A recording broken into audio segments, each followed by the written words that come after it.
हाँ, बात कुछ ऐसी ही है। ये दुनिया का एक अलग हिस्सा है। आप जानते हैं, मैं कहूँगा कि दुनिया के उस हिस्से में युद्ध विराम का मतलब होता है जब आप थोड़े कम आक्रामक तरीके से गोलीबारी करें। ईरान के साथ युद्ध विराम अभी भी जारी है। खैर, आप जानते हैं, हर चीज़ के पीछे एक वजह होती है और हमने उन पर काफ़ी ज़ोरदार हमला किया था, एक रात पहले और असल में कल रात भी। और जब मुझे ये समझाया गया तो मैंने कहा ठीक है, तो हम ऐसा ही करेंगे, लेकिन हम उन पर काफ़ी ज़ोरदार हमले करते रहे। थोड़ा बहुत तो कुछ चीज़ों के पीछे एक वजह होती है और आमतौर पर ऐसी वजह होती है जो कभी कभी समझ में आती है लेकिन उन्होंने कुछ ऐसा किया जो बहुत कोई बड़ी बात नहीं थी। हमने संभाल लिया। हमने इसे बहुत जल्दी शुरुआत में ही ख़त्म कर दिया, जैसा कि हम करते हैं। हमारे पास दुनिया की सबसे बेहतरीन सेना है, लेकिन आप कुछ लोग कहेंगे कि वे थोड़े उकसाए गए थे क्योंकि हमने किसी दूसरी वजह से कड़ी कार्रवाई की थी, इसलिए वे उसका जवाब दे रहे थे। क्या आप समझा सकते हैं? मैं सुन रहा हूँ। बातचीत खुद बहुत अच्छी रही है, असल में बहुत अच्छी। ये हो सकता है, मेरा मतलब है अगर ये होता है, और शायद ना भी हुआ, कौन जानता है, लेकिन अगर ये होता है तो ये वीकेंड पर ही हो सकता है। बात कुछ ऐसी है। ये दुनिया का एक अलग हिस्सा है। आप जानते हैं, मैं कहूँगा कि दुनिया के उस हिस्से में युद्ध विराम का मतलब होता है जब आप थोड़े कम आक्रामक करें। ये बुरा नहीं है, लेकिन ये सच है। मेरा मतलब है वहाँ युद्ध विराम दुनिया के दूसरे हिस्सों में युद्ध विराम से बहुत अलग है। हाँ, क्या आप समझा सकते हैं कि आपने हथियार विरोधी कोष को हटाने का फैसला क्यों किया? तो मुझे ये बहुत पसंद है। मुझे लगता है कि ये बहुत महत्वपूर्ण लोग, ये यहाँ एक पीड़ित है, लेकिन न केवल एक पीड़ित, वो इसका छात्र भी था। क्या हुआ महान लोगों के साथ, महान अमेरिकी लोगों के साथ, जिस तरह से उन्हें प्रताड़ित किया गया, जिस तरह से उन पर अत्याचार किया गया, आत्महत्याएं हुई, उन्होंने खुद को मार डाला, वे दिवालिया हो गए। उन्हें बाइडेन प्रशासन द्वारा ओबामा के लोगों सहित गुंडों के एक झुंड द्वारा निशाना बनाया गया था, और जैसा शायद पहले कभी किसी के साथ नहीं हुआ। मेरा मतलब है, मैं इस देश में शायद 2 ऐसे मामलों के बारे में सोच सकता हूं जहां ऐसा हुआ हो, कुछ हद तक, उस सीमा तक। मुझे ये भी यकीन नहीं है कि ये इतना ज़्यादा था। उन्हें लंबे समय के लिए जेल में डाल दिया गया। उन पर उन चीज़ों के आरोप लगाए गए जो कभी हुई ही नहीं थी। उनके पास ऐसे अभियोजक थे जो कट्टर पागल थे, और उनकी ज़िंदगी तबाह हो गई। और सच कहूँ तो हमारे खिलाफ एक मुकदमा था जो हमारे खिलाफ, आप जानते हैं, उस पर निशाना बनाने पर, जहां जज, एक कट्टर वामपंथी जज ने इसके खिलाफ फैसला सुनाया। और हम देखेंगे कि वो सब कैसे काम करता है, लेकिन एक कट्टर वामपंथी जज ने इसके खिलाफ फैसला सुनाया। लेकिन इन लोगों की ज़िंदगी तबाह हो गई है, उनके परिवार तबाह हो गए हैं, उनमें से कई के।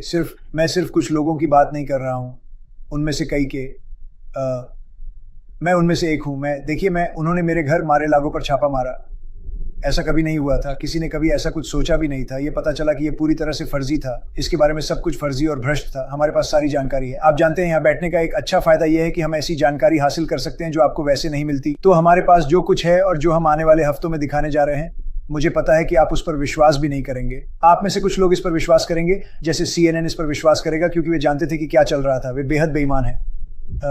CNN एक बहुत ही भ्रष्ट संगठन है, लेकिन वहाँ एक भ्रष्ट रिपोर्टर खड़ा है, कभी मुस्कुराती नहीं है। आप कभी नहीं देखते। आप एक युवा खूबसूरत महिला को देखते हैं जो कभी मुस्कुराती नहीं है। मैंने कभी उसके चेहरे पर मुस्कान नहीं देखी। मैं उसे वहाँ अपनी आंखों में नफरत लिए खड़े देखता हूँ, जैसे उसे नफरत है, क्योंकि हमारे पास सीमाएं हैं, क्योंकि हमारे पास एक मजबूत सेना है, क्योंकि हमने अपने टैक्स कम किए हैं, क्योंकि हम वो काम करते हैं जो हर कोई चाहता था, और फिर हम भारी बहुमत से अपना चुनाव जीतते हैं। हम इस देश के 80% काउंटियों में जीतते हैं।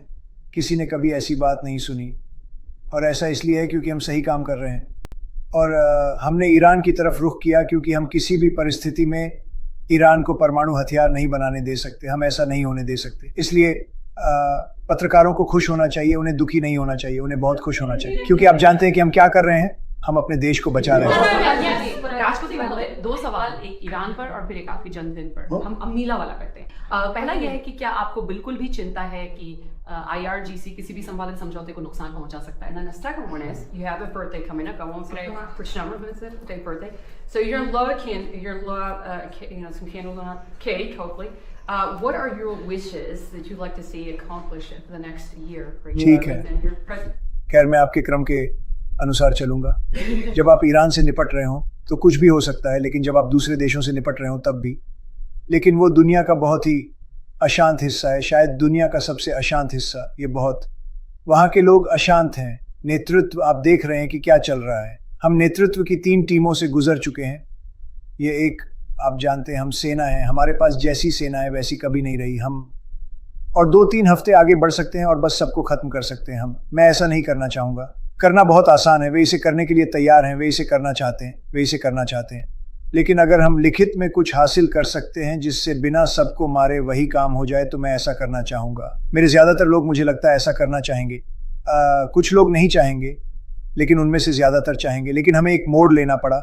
जहाँ तक इच्छाओं की बात है, और मुझे उस मोड़ पर बहुत गर्व है, आप जानते हैं वो। वैसे उस बात को पूरा करने के लिए हमारे पास इतिहास का सबसे मजबूत शेयर बाजार था, एंड मैंने कहा हमारे पास कोई विकल्प नहीं है, हमें ये करना ही होगा। मुझे बहुत सुखद आश्चर्य हुआ जब मैंने देखा कि आज हमने शेयर बाजार में एक और नया रिकॉर्ड बनाया। मेरा मतलब है हमारे पास सैन्य संघर्ष या युद्ध के चलते इतिहास का सबसे ऊंचा शेयर बाजार है। कुछ लोग इसे युद्ध कहते हैं, कुछ लोग इसे सैन्य संघर्ष कहते हैं। ये हमारे लिए कोई बड़ी बात नहीं है। हमारे पास एक महान सेना है, ये हमारे लिए कोई बड़ी बात नहीं है।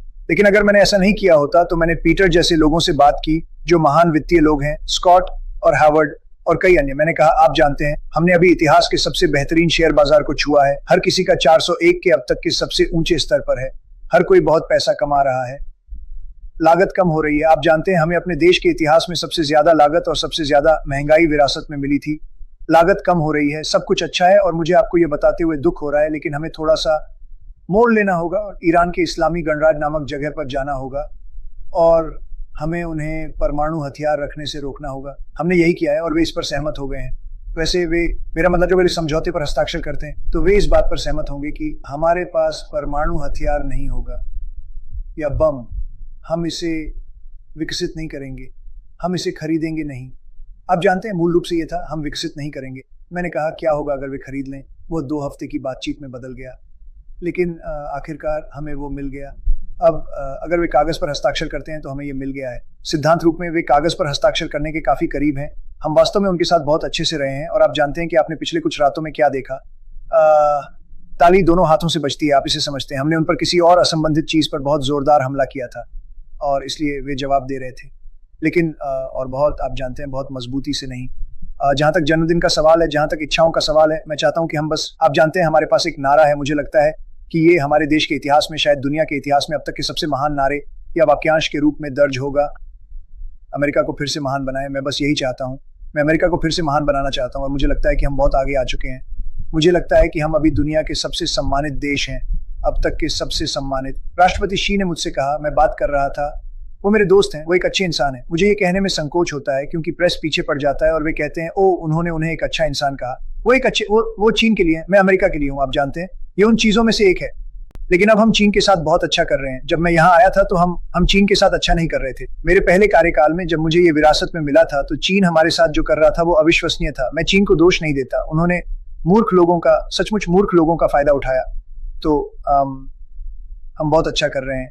लेकिन ये वाक्यांश, अमेरिका को फिर से महान बनाए, मैं बस यही चाहता हूँ। सोचने के लिए बहुत ही सरल वाक्यांश है, और मुझे लगता है कि ये इतिहास में सबसे महान है। मैं कहूंगा कि ये शायद दुनिया के इतिहास में सबसे महान वाक्यांश है, न केवल यहाँ, इसके जैसा कभी कुछ नहीं रहा। अमेरिका को फिर से महान बनाए, मैंने यही किया है, और हमने इसे महान बनाया है। वास्तव में एक तरह से मैं इसका उपयोग करना चाहता हूँ, क्योंकि मैं इसे कभी नहीं छोड़ूंगा। मागा मागा, ये बहुत अच्छा है, ये बहुत अच्छा है। ये वास्तव में रिपब्लिकन पार्टी है, इसलिए हम इतना अच्छा कर रहे हैं।